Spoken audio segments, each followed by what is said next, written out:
Okay, guys, I hope that those first examples that I did a little bit ago make sense to you so far. Again, if not, feel free to stop and ask questions. I'll be back soon. You can always ask me questions, once I'm around as well. So we're going to be practicing this for the next homework assignment. And so maybe at that point, maybe you'll have some questions as well. I'm going to do a couple more examples though, because I want to show you a few other things that can come up when you're doing this annihilator process. So I've put a non-homogeneous differential equation on the board here, and I just want to go through the same three-step process that we did on the earlier examples. Notice that, I'm going to make this d squared minus 4d plus 5 squared of y equals 8x e to the 2x cosine of x. Okay? Let's see if we can do this. As usual, we start off by finding the auxiliary equation. So on the left side, r squared minus 4r plus 5 squared is supposed to equal 0. And we're going to find the roots of that auxiliary equation. Okay? So I just need to factor this quadratic to start things off with. So I'll get r equals 4 plus or minus the square root of 16 minus 20 all over 2. And when I simplify that, it's going to be 2 plus or minus I. But remember that because I'm squaring the left side here, the 2 plus or minus I is actually going to show up twice. Okay, so 2 plus or minus I and 2 plus or minus I. Those are the roots of the auxiliary equation. So when I go down here, I'm going to write down the complementary function kind of near the bottom of the board here. What I'll have is, of course, C1 times e to the 2x cosine of x plus C2 e to the 2x sine of x, right? But then the same root has repeated, the same pair of complex conjugate roots, I should say, has repeated here.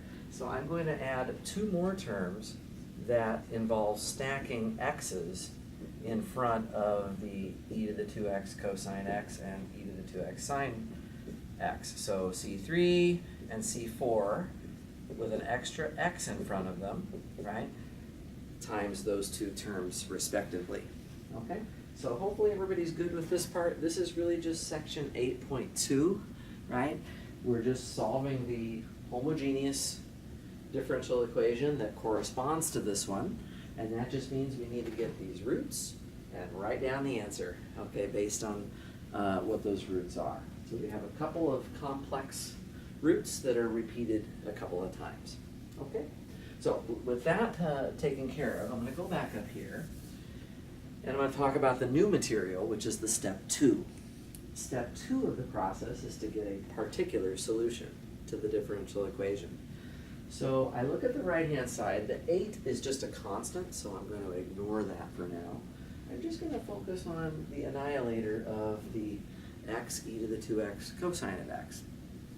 That one is in the table of annihilators, okay, because it involves powers of x, exponentials, and a cosine function. So this is something that we can annihilate, okay? Not necessary to memorize it because you can just use the table to write down the annihilator. And the annihilator for this is, if you just work it out, turns out it is also d squared minus 4d plus 5 quantity squared. Okay, just happens to be the same annihilator here as what was on the left side of the differential equation in the first place.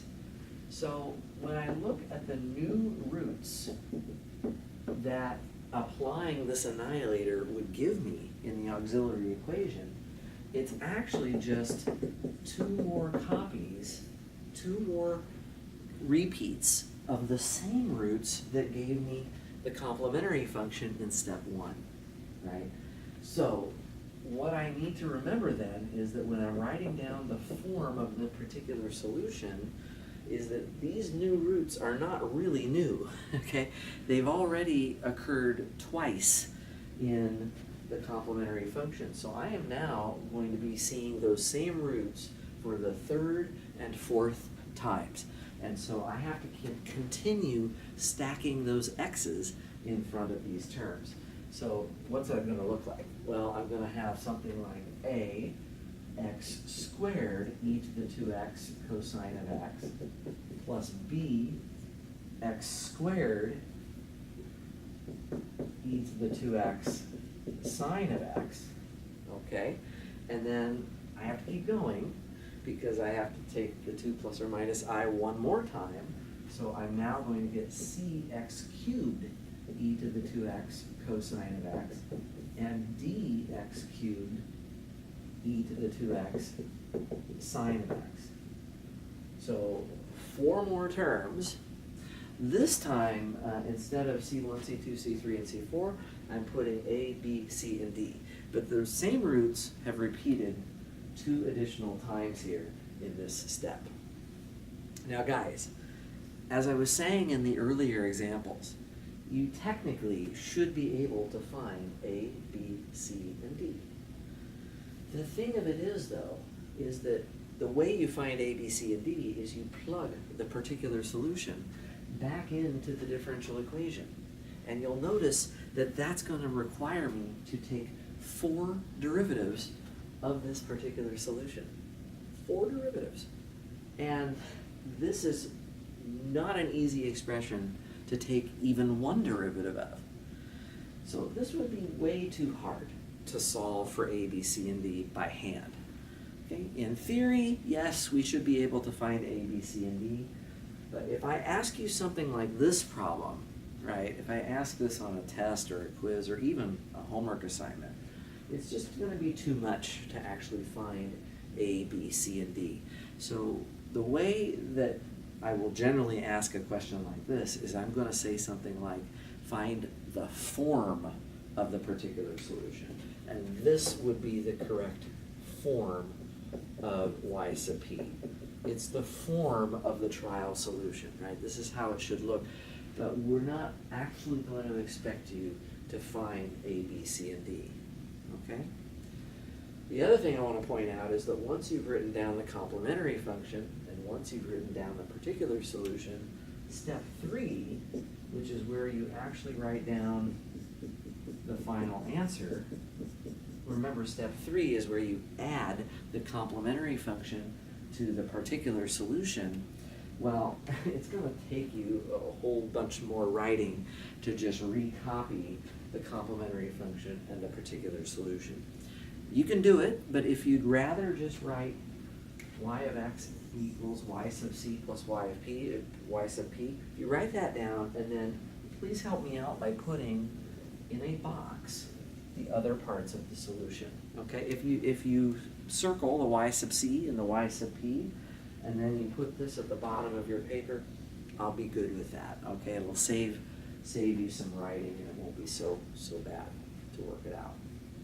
Okay, hopefully this makes some sense so far. I want to do one more thing with this example. I want to imagine for a second that I change my capital F over here. I've got 8x e to the 2x cosine of x. I want to imagine that I decide to add 35x on the right-hand side. So let's just change the capital F just slightly, okay? The reason I want to do that is I want to talk about how that affects the annihilator of the capital F. The annihilator of the first part, we already talked about that. That was just d squared minus 4d plus 5 squared, right? The annihilator of 35x would just be d squared, right? 2 derivatives of 35x is going to make it 0. And it turns out that, okay, so you found that annihilator for there and that annihilator for there.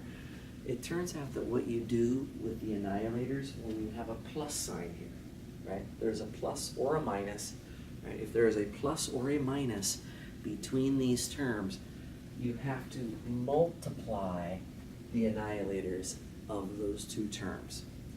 So, you know, in this case, if this had been the problem that you were addressing, right, your new roots would have been 2 plus or minus I, 2 plus or minus I, and then the roots for d squared would just be 2 copies of 0, right?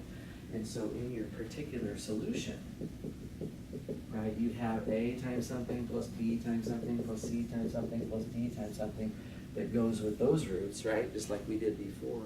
But the additional terms, right, would correspond to 0 here.